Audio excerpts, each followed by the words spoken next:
Marsha, Yes, dear. are you introducing? Yes. Okay, Unless all you good. want to. You are welcome to. You are welcome to. I'm glad. I'm speaking after Dominic, yeah? In between. In between comments about Mark. Okay. But you want like 15, 20, yeah? That's what we Actually, I'll take my notes for today. I'll take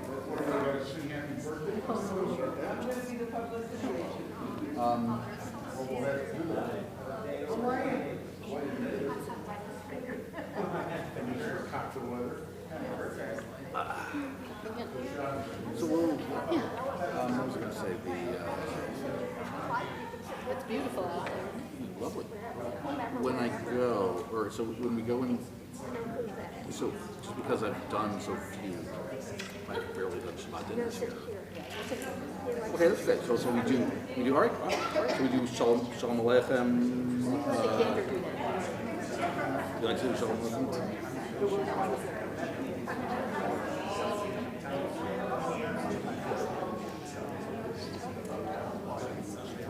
Oh, Venus is weak. I don't know. That's going to be a very short surgery.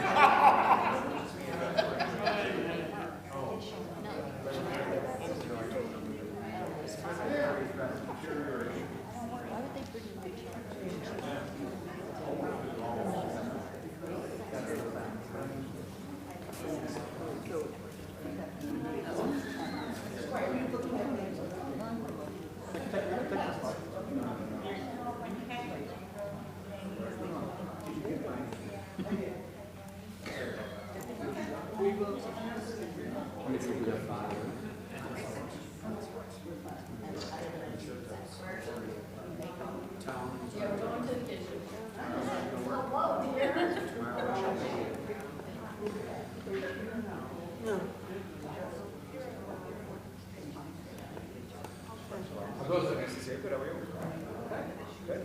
Enjoying this early March weather?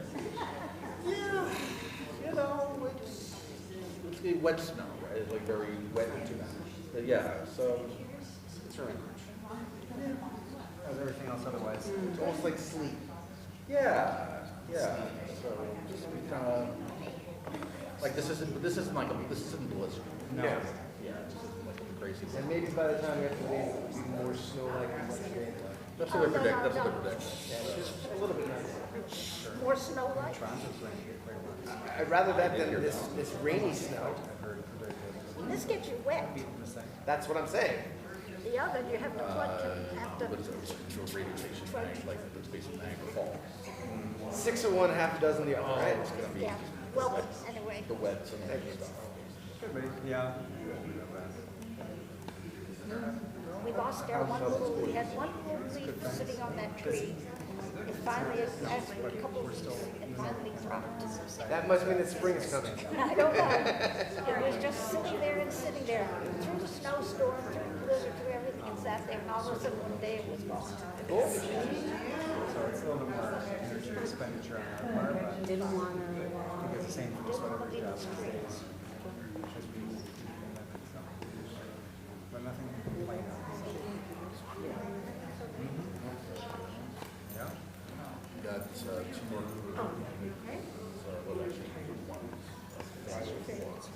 Wow. A family, that's interesting. You mentioned a while ago, family of four, and then who was an individual? Where are they along? Close. Yeah, I think definitely get a dunk before I leave. The jump before they leave. I've only once before heard of an entire family converting. Yeah, this will be. I have a friend in Jerusalem, half of one of the most interesting couples I've ever met. Her family, she was born in Finland. They grew up there. Both parents were Protestants. Like Australia, the ministry were, and then they go to Israel, they start questioning the background. The whole family converted to Judaism. Uh-oh. What happened? Trip to Israel, that's all it took. I'm not sure if they started questioning in Australia or in Israel. Oh, God. See my mom.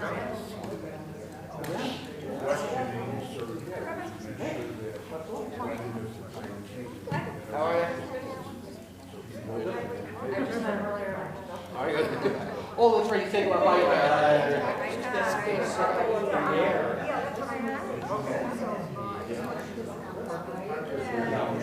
Yeah, get my husband's car fixed and inspected. Good to see you too, how you doing? Hopefully you'll be able to make it around there. Oh yeah, it was fine coming in. I got here on Tuesday. How are you? Just me. Gotta get my husband's car fixed and inspected. Right on to me.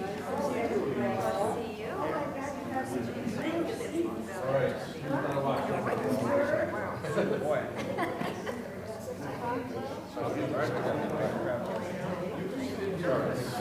Legitimate.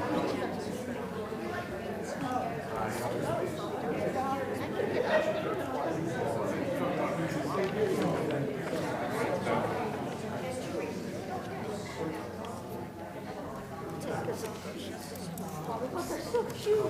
Yeah, right. These are safe.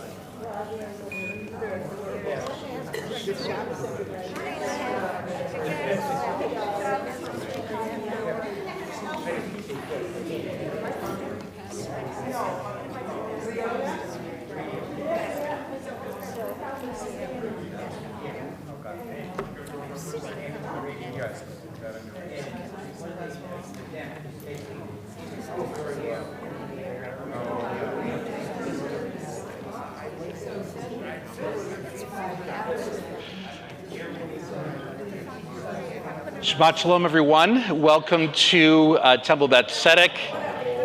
I hope that you are staying warm and dry wherever you are as we are enjoying a little bit of March precipitation, but hopefully everyone is all good. We are glad that you are here for our Scholar in Residence Shabbat. We look forward to hearing from our scholar in a little bit, but first we will begin with the Friday night service. Friday night service will begin on page 14 as we will begin with the singing of Yedid Nefesh, page 14. ידיד נפש אב הרחמן משוך עבדך אל רצונך ירוץ עבדך כמו אייל ישתחווה אל מול הדרך ירב לו ידידותך מנופצוף וכל תואם הדור נועה זיו העולם נפשי חולת אהבתך אנא אלנה רפנה לה בהראות לה נועם זיווך אז תתחזק ותתרפא והייתה לך שפחת עולם ותיק ימו רחמך וחוסנו על בן אהבך כי זה כמה נחשף לראות בתפארת עוזך אנא אלי מחמד ליבי חושנה ואל תתעלם יגלנה ופרוס חביב עלי את סוכת שלומך תאיר ארץ מכבודך